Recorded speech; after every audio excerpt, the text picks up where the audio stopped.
बिस्मिल्लाहिर्रहमानिर्रहीम। अस्सलाम वालेकुम स्टूडेंट्स, उम्मीद है आप खैरियत से होंगे। हम तलब का चैप्टर पढ़ रहे थे और हमने उसमें जो है फ़र्द का एक गोशवारा तलब बनाया था और ख़त तलब जो है वो भी हम डिस्कस कर चुके हैं। आज हमने मंडी का गोशवारा तलब बनाना है और उसकी मदद से फिर मंडी का ख़त तलब भी बनाना है, क्योंकि आपको पता ही है कि मंडी में बहुत सारे ख़रीदार होते हैं। तब तमाम ख़रीदारों की मजमूई तलब को देखा जाए तो फिर मंडी का गोशवारा तलब भी बन जाता है और मंडी का ख़त तलब भी बन जाता है।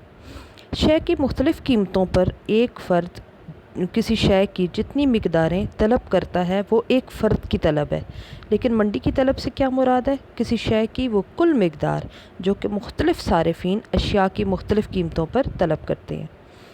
इसको दोबारा रिपीट करती हूँ। मंडी की तलब से मुराद शय की वो कुल मिकदार ली जाती है जो मुख्तलिफ़ सारिफ़ीन अशिया की मुख्तलिफ़ कीमतों पर तलब करते हैं। लिहाजा किसी शय की मुख्तलिफ़ कीमतों पर मुख्तलिफ़ सारिफ़ीन की मजमूई तलब को मंडी की तलब कहा जाता है। इसका गोशवारा तलब जो है वो हम डिस्कस कर लेते हैं। इसमें हमने फ़र्स्ट कॉलम में घी की कीमत ली है। घी की कीमत गिर रही है, कम हो रही है, जो कि है 10, 6 और 2। ठीक है, पहले 10 है, फिर 6 है और फिर 2 है, ये कम हो रही है। अब हम सारिफ़ीन की इनफरादी तलब ले लेते हैं। यहाँ पर हम फ़र्ज़ करते हैं कि 3 सारिफ़ हैं। एक पहले सारिफ़ की जो तलब है इस घी के लिए वो 2, 4, 6 है। जब कीमत आपको पता है डिक्रीज़ हो रही है तो तलब जो है वो बढ़ रही है। दूसरे सारिफ़ की जो तलब है वो है 4, 6 और 8, जबकि तीसरे सारिफ़ की तलब 6, 8 और 10। तीनों सारिफ़ीन की तलब घी की कीमत के गिरने के मुकाबले में बढ़ रही है। अब मजमूई तलब कैसे मालूम करेंगे? हम अलिफ सारिफ़ की तलब, बे सारिफ़ की तलब और जीम सारिफ़ की तलब को प्लस कर लेंगे। 2 + 4 + 6 = 12। फिर दूसरे सारिफ़ के लिए देखते हैं, फिर दूसरी जो है वो मजमूई तलब देखते हैं। इसमें 4 + 6 + 8 18। फिर तीसरी जो है मजमूई तलब देखते हैं वो 6 + 8 + 10 = 24। ओवरऑल देखा जाए तो घी की कीमत 10, 6, 2 कम हो रही है, जबकि मजमूई तलब बढ़ रही है जो कि 12, 18 और 24 है। ठीक है, तो जैसे जैसे घी की कीमत कम हो रही है उसकी तलब में इजाफ़ा हो रहा है और हमारा कानून तलब जो है वो पूरी शराइत पूरी कर रहा है। अब हम इसका डायग्राम बनाएंगे। यहाँ पर मैंने एक्स एक्सिस पे तलब ली है। हमेशा याद रखिएगा एक्स पर तलब क्वांटिटी ली जाती है और वाई पर हमेशा प्राइस लेते हैं, कीमत ली जाती है। यहाँ पर मैंने मजमूई तलब का जो है वो ख़त बनाया है जो कि 3 सारिफ़ीन की इनफरादी तलब को जमा करने से प्लस करने से हासिल हुआ है। तो ये नेगेटिव स्लोपिंग कर्व जो है वो हमारे पास आ जाएगा। हम तलब के लिए यहाँ पर जो है वो स्केल ले लेंगे। 5, 10, 15, 20 और 25 का लिया और कीमत के लिए जो है वो हम स्केल ले लेंगे 2, 4, 6 का, क्योंकि हमारे पास जो कीमत है वो 10 भी है, 6 भी है और 2 भी है, और तलब जो है वो 12, 18, 24 ये सब इसमें आ जाएगा। तो हमारे पास एक ख़त तलब बन जाएगा एक्स एक्सिस के साथ जो है वो मजमूई तलब और वाई एक्सिस के साथ कीमत। गोशवारे की कीमत और मजमूई तलब को सामने रखते हुए जो डी कर्व है ये मंडी का ख़त तलब खींचा गया, जो एक फ़र्द के ख़त तलब की तरह कैसा है, ऊपर से नीचे बाएं से दाएं जानिब हरकत करता है और मनफी झुकाव का होता है। एक आम फ़र्द का ख़त तलब भी मनफी झुकाव का होता है और अब क्या पता चला कि मंडी का जो ख़त तलब है वो भी मनफी झुकाव का ही होता है। तलब की तफ़ाली मसावात जो है वो हम डिस्कस करते हैं। हमें पता है कानून तलब जो है हम पढ़ चुके हैं। हमने क्या कहा था कि जो तलब है दीगर हालात बदस्तूर रहते हुए किसी शय की कीमत का इन्हिसार किसी शय की तलब का इन्हिसार उसकी कीमत पर होता है। जब कीमत बढ़ती है तो तलब कम हो जाती है, जब कीमत कम होती है तो तलब बढ़ जाती है। सारिफ़ की अगर हम मनसूबाबंदी को देखें, उसकी कीमत और तलब के तफ़ाली रिश्ते को मसावात की सूरत में अगर ज़ाहिर किया जाए तो क्या बनेगा? एक सारिफ़ के पास आमदनी होती है जिसको हम डिनोट करते हैं वाई से, और जितनी भी अशिया वो बाज़ार में जाकर ख़रीदता है उन तमाम की कीमतें और उनकी मिकदार को आपस में ज़रब देने के बाद जमा कर लिया जाए तो वो सारिफ़ के ख़र्च के बराबर हो जाता है। वाई किसके इक्वल है? P1। P1 क्या है? पहली शय की कीमत, डॉट यहाँ पर मल्टीप्लाई को डिनोट करेगा Q1। पहली शय की मिकदार जमा P2 दूसरी शय की कीमत और Q2 दूसरी शय की मिकदार जमा ये जितनी भी अशिया बाज़ार में जाकर ख़रीदेगा उन तमाम अशिया की कीमतें मल्टीप्लाई बाय देयर क्वांटिटीज़ जो है इक्वल सब किसके हो जाएगा, जितना भी वो खर्च करता है।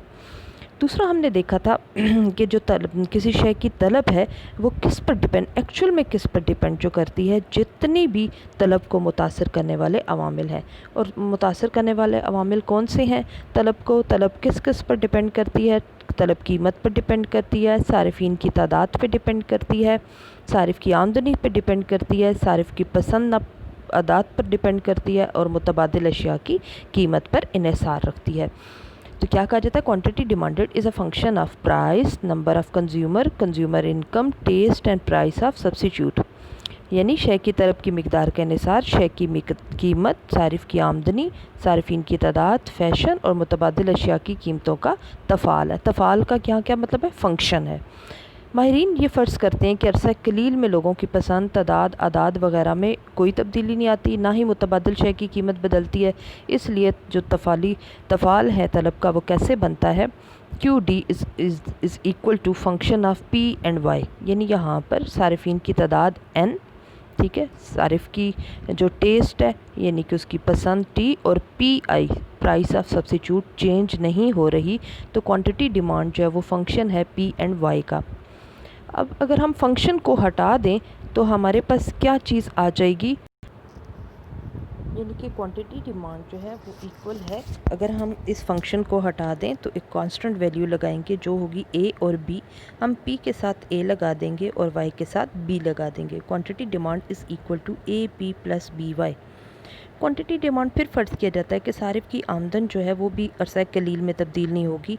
तो यहाँ पर BY की जगह पर एक कांस्टेंट वैल्यू लगा देंगे जो कि होगी C। तो quantity demand is equal to AP plus C, ठीक है। अब Q is equal to C minus AP। यहाँ पर माइनस का साइन क्यों लगाया, क्योंकि जो तलब और कीमत का आपस में जो रिश्ता है वो नेगेटिव है, तकलीली है। कीमत के बढ़ने से तलब कम होती है और कीमत के कम होने से तलब में इजाफ़ा होता है। तो यहाँ पर कांस्टेंट वैल्यू C को पहले लगा देंगे और AP को बाद में लगा देंगे और साथ में साइन माइनस का लगा देंगे।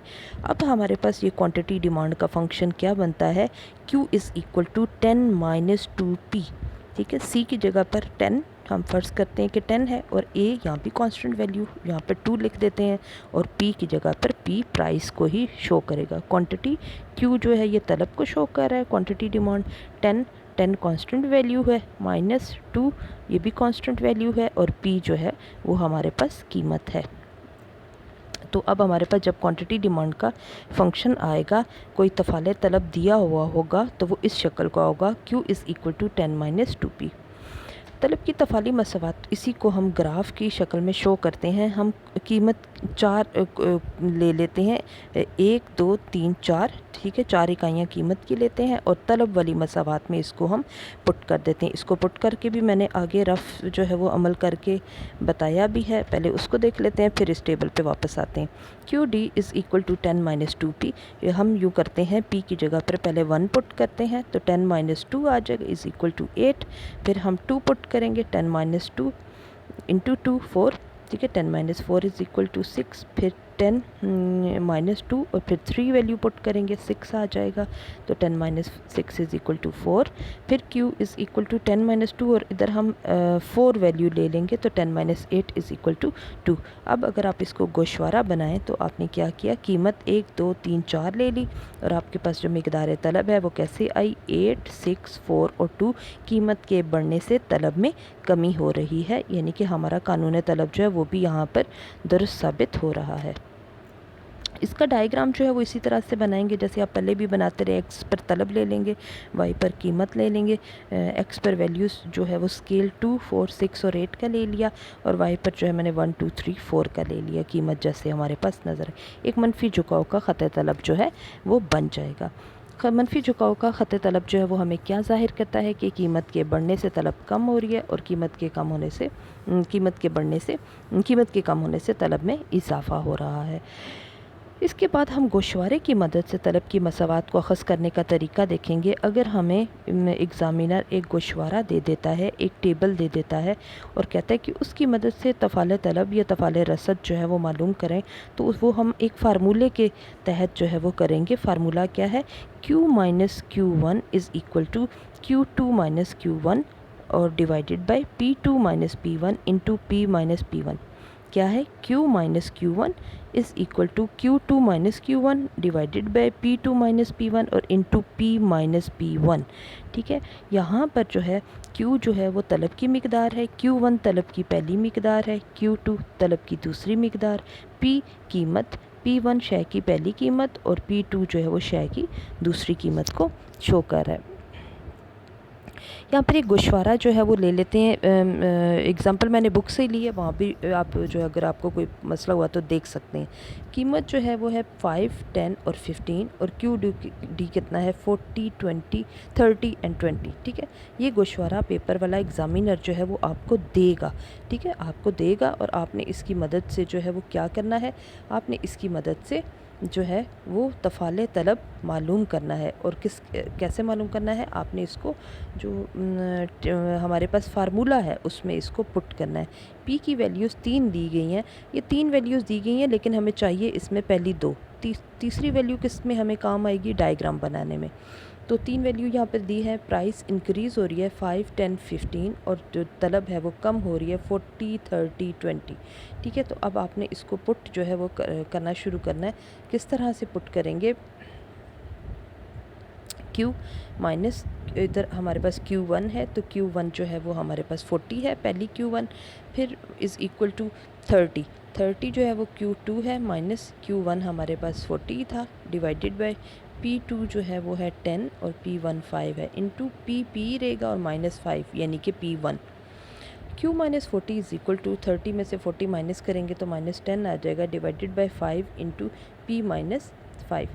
Q minus 40 is equal to 10 को 5 पर डिवाइड करेंगे तो 2 आ जाएगा और अंदर 2 को मल्टीप्लाई करेंगे तो माइनस 2P आ जाएगा। प्लस आपने 10 माइनस 10 और अंदर से आ जाएगा प्लस 5, तो इधर हमारे पास जो है वो क्या बन जाएगा? 2 को जब आप मल्टीप्लाई करेंगे 5 के साथ तो वो 10 हो जाएगा। Q इज़ इक्वल टू 40, आपने 10 को इस साइड पर ले आना प्लस और 10 हो जाएगा और माइनस 2P। 40 और 10 को जब हम प्लस करेंगे तो 50 आ जाएगा और माइनस 2P। एक बार इसको दोबारा जो है वो रिवाइज़ कर लेते हैं। Q1 कितना है? 40, Q2 कितना है? 30, P1 कितना है? 5, P2 कितना है? 10। तो अब वैल्यूज़ को पुट करेंगे। क्या है? Q माइनस 40 क्या था? Q1 इज़ इक्वल टू 30 क्या है? Q2 माइनस 40 क्या है? Q1। 30 minus 40 divided by 10 P2 है और 5 जो है वो P1 है। 10 माइनस 5 इंटू P माइनस 5 क्या है? P1। Q minus 40 is equal to 30 में से 40 को माइनस करेंगे तो माइनस 10 आ जाएगा। 10 में से 5 को माइनस करेंगे तो 5 आ जाएगा। Minus 10 divided by 5 into P minus 5। Q minus 40 is equal to 10 को 5 पर डिवाइड करें तो माइनस 2P, अंदर मल्टीप्लाई कर दें प्लस और 2 यहाँ पर आया, 2 को 5 से मल्टीप्लाई करेंगे तो हमारे पास आंसर जो है वो 10 आ जाएगा। Q is equal to 40 plus 10 minus 2P। 40 और 10 प्लस होगा तो 50 हो जाएगा और माइनस 2P। इसका मतलब ये है कि ये तफ़ाले तलब की मसावात है क्योंकि P के साथ साइन जो है वो माइनस का आ रहा है। इसी की मदद से जो है मैंने डायग्राम भी बनाई है। एक्स एक्सिस पे तलब, वाई पर कीमत। एक्स एक्सिस पे आप जो है 10, 20, 30, 40 का स्केल ले लें और वाई पर आप 2, 4, 6 का ले लें। आपके पास मनफी झुकाव का एक ख़त आना चाहिए जो कि क्या शो कर रहा है कि कीमत के कम होने से तलब में इजाफ़ा हो रहा है और कीमत के बढ़ने से तलब में कमी आ रही है। तो ओवरऑल आज जो हमने सब कुछ डिस्कस किया वो क्या कुछ था हमारे पास। फर्स्ट जो है वो हमने मंडी का गोशवारा तलब जो है वो डिस्कस किया। उसमें हमने घी की कीमत ली, 3 सारिफीन की तलब को प्लस करके मजमूई तलब निकाल ली और फिर हमने उसकी मदद से एक डायग्राम बनाया जो कि मनफी झुकाव का बन रहा है। फिर उसके बाद हमने तलब की तफाली मसावात डिस्कस की। उसमें हमने QD is equal to Y function of P N Y T और P I. P means price, N means consumer की स्ट्रेंथ या सार्फिन की तादाद, वाई आमदनी, टी जो है वो सार्फिन की पसंद, फैशन, आदात, और पी आई मुतबादल अशिया की कीमतें। क्यू डी जो है वो किसके इक्वल है, function of p and y का। यानी यहाँ पर एन को, टी को और पी आई को हम कांस्टेंट ले लेंगे। हम कहेंगे कि ये अरसा कलील में तब्दील नहीं होते। फिर हम इस फंक्शन को हटा कर दो कांस्टेंट वैल्यूज़ लगा देंगे, a p plus b y, और फिर हम फ़र्ज़ करेंगे कि वाई जो है वो भी चेंज नहीं होता अरसा कलील में। ए पी प्लस इन दोनों की जगह पर एक कांस्टेंट वैल्यू सी लग जाएगी। क्यू जो है वो किसके इक्वल है, C minus A P. C minus A P के साथ माइनस क्यों लगाया है, क्योंकि तलब और जो कीमत है उसके दरमियान में डिक्रीजिंग रिलेशनशिप है, इन्वर्स रिलेशनशिप है। इसी की मदद से हम जो है वो एक तफ़ाले तलब की मज़ीद वजाहत के लिए एक जो है ग्राफ बनाया। इसमें कीमत ली 1 2 3 4 और उसको हमने पुट कर दिया मसावात में पी की जगह पर। पी की जगह पर पुट करने से हमारे पास 8 6 4 और 2 आंसर आया, जो कि हमने तलब में जो है वो पुट किया। तो हमारे पास इसकी मदद से एक ख़त बनाया, तलब और कीमत, एक्स एक्सिस पे तलब, वाई पर कीमत लेकर मनफी झुकाव का एक ख़त तलब बन गया। लास्ट पे जो हमने टॉपिक किया वो गोशवारे की मदद से तलब की मसावात को अख़ज़ किया। फार्मूला आपको याद करना पड़ेगा, Q minus Q1 is equal to Q2 minus Q1 divided by P2 minus P1 into P minus P1। इसके बाद आपने P जो है वो 5 10 15 कीमत बढ़ रही है और तलब जो है वो कम हो रही है, 40 30 20। एक गोशवारा आपको दिया जाएगा, आपने इसको जो हमारे पास टेबल जो फार्मूला है उसमें पुट करना है। पुट करेंगे Q1 Q2 P2 और P1 की जगह पर वैल्यूज़ लगाएंगे तो हमारे पास Q is equal to 50 minus 2P आ जाएगा। इसका हम डायग्राम जो है वो बनाएंगे, एक्स एक्सिस पे तलब लेंगे और वाई पर हम कीमत लेंगे। हमारे पास एक मनफी झुकाव का ख़त तलब आ जाएगा। यहाँ तक इसको रखते हैं और इससे रिलेटेड जो है एक एक्सरसाइज में से क्वेश्चन जो है वो मैं आपको दे देती हूँ। आप उसको जो है वो प्रैक्टिस कीजिएगा और उसमें भी कोई मसला हुआ तो आपने मुझे बताना है। ये है क्वेश्चन नंबर 7। तलब की दर्जैल तफ़ाली मसवातों का गोशवारा और डायग्राम बनाएं। क्वेश्चन नंबर 7 आपको दिया गया है, आपने इसकी मदद से एक गोशवारा और डायग्राम बनानी है। और क्वेश्चन नंबर 8, तफ़ाले तलब से क्या मुराद है, गोशवारे की मदद से तलब की तफ़ाली मसावात को अख़ज़ करें। ये दो क्वेश्चन 7 और 8 जो है ये आपने अपनी जो कॉपीज़ हैं उन पर करना है, ठीक है। और इसमें कोई मसला है तो मुझे बताइएगा, ठीक है जी, ओके, अल्लाह हाफ़िज़।